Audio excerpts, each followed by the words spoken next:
लेकिन यही उपचुनाव उत्तराखंड में बागेश्वर में हुआ। वहां समाजवादी पार्टी ने कांग्रेस प्रत्याशी के खिलाफ अपना प्रत्याशी उतारा, जिसकी वजह से इंडिया गठबंधन का प्रत्याशी हमारा वहां का बागेश्वर का प्रत्याशी 1600 वोट से हार गया और समाजवादी पार्टी का प्रत्याशी 2200 वोट पाया। तो नमस्कार, इन खबर में आपका स्वागत है। विपक्षी गठबंधन इंडिया कोऑर्डिनेशन कमेटी की कल एनसीपी चीफ शरद पवार के आवास पर बैठक हुई। बैठक में 4 बातें तय हुई।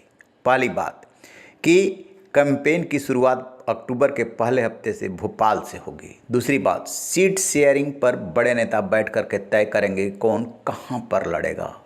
जाति जनगणना पर जोर दिया गया और जो एंकर्स एक पक्षी बातें करते हैं उनका गठबंधन बॉयकॉट करेगा। इसके लिए जो सब ग्रुप बना है वो डिसीजन लेगा।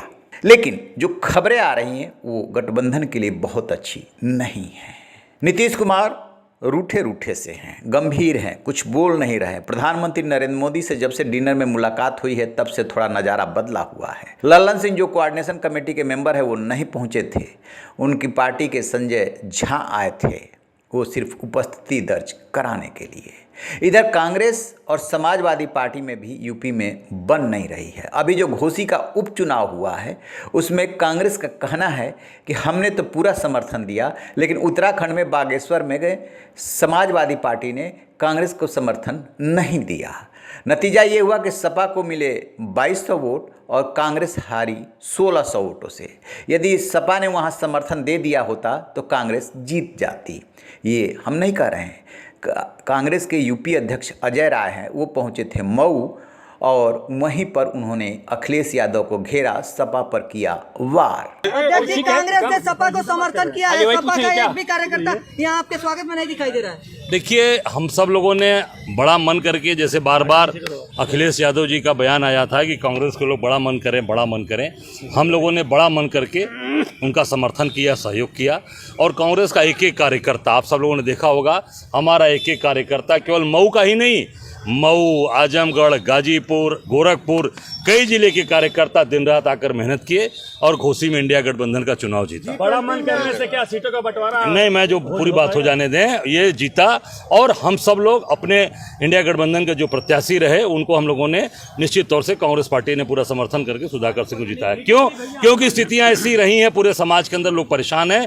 इन सब को देखते हुए कांग्रेस ने निर्णय लिया कि हम लोग इंडिया गठबंधन को यहाँ पर समर्थन, कांग्रेस का उनको पूरा समर्थन, समाजवादी पार्टी को। लेकिन समाजवादी पार्टी की बात आपने कहा, मैं उसको कहना चाहूंगा, लेकिन यही उपचुनाव उत्तराखंड में बागेश्वर में हुआ। वहां समाजवादी पार्टी ने कांग्रेस प्रत्याशी के खिलाफ अपना प्रत्याशी उतारा, जिसकी वजह से इंडिया गठबंधन का प्रत्याशी हमारा वहां का बागेश्वर का प्रत्याशी 1600 वोट से हार गया और समाजवादी पार्टी का प्रत्याशी 2200 वोट पाया। तो ये बड़ा मन कांग्रेस दिखा रही है, कांग्रेस सबको लेकर चल रही है। अब ये उनकी सोच है, वो हमारे साथ रहेंगे या क्या करेंगे, वो मेरा यहाँ पर स्वागत करेंगे। मेरा जहाँ मैंने देखा आम जनता की आवाज, उस पर हम लोगों ने घोसी में उसका समर्थन किया, उनको चुना। सुना आपने, अजय राय नए प्रदेश अध्यक्ष बनाए गए हैं। जब से इनको प्रदेश अध्यक्ष बनाया गया है, थोड़ा कार्यकर्ताओं का मनोबल बढ़ा है। वो पूरे उत्तर प्रदेश में घूम रहे हैं, देख रहे हैं कि कहाँ पे क्या स्थिति है, कांग्रेस कितने पानी में है, कहाँ पर उसकी ज़मीन मजबूत है, कहाँ पे संगठन कमज़ोर है। तो जो भी कील कांटे हैं उसे दुरुस्त करने की कोशिश अपनी तरफ से कर रहे हैं। समाजवादी पार्टी और कांग्रेस में यदि किसी बात को लेकर के अंदर खाने अनमन है तो वो है सिर्फ और सिर्फ सीटों को लेकर के। मायावती का रुख अभी साफ नहीं है कि बसपा क्या करेगी, क्या इन मौके पर गठबंधन में शामिल होगी या नहीं होगी। उनका शामिल होना उत्तर प्रदेश की राजनीति को बहुत बड़ा मोड़ देगा, बहुत बड़ी दिशा देगा। और यदि वो शामिल नहीं होती है, फिर कांग्रेस, लोकदल और समाजवादी पार्टी को आपस में सहमति बनानी है, जो कि उपचुनाव में तो कम से कम नहीं दिखा है। उसी को लेकर के अजय राय नाराज हैं कि सिर्फ कांग्रेस बड़ा मन दिखा रही है, समाजवादी पार्टी ने तो बड़ा मन दिखाया नहीं।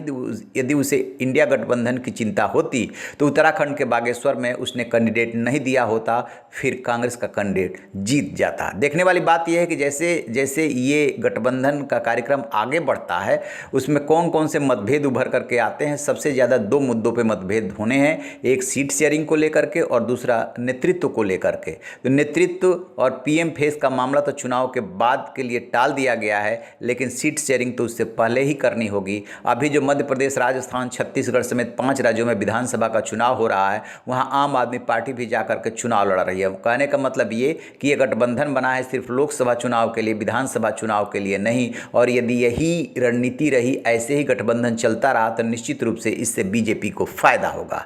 रहिए बेखबर, देखते रहिए इन खबर। Thank you.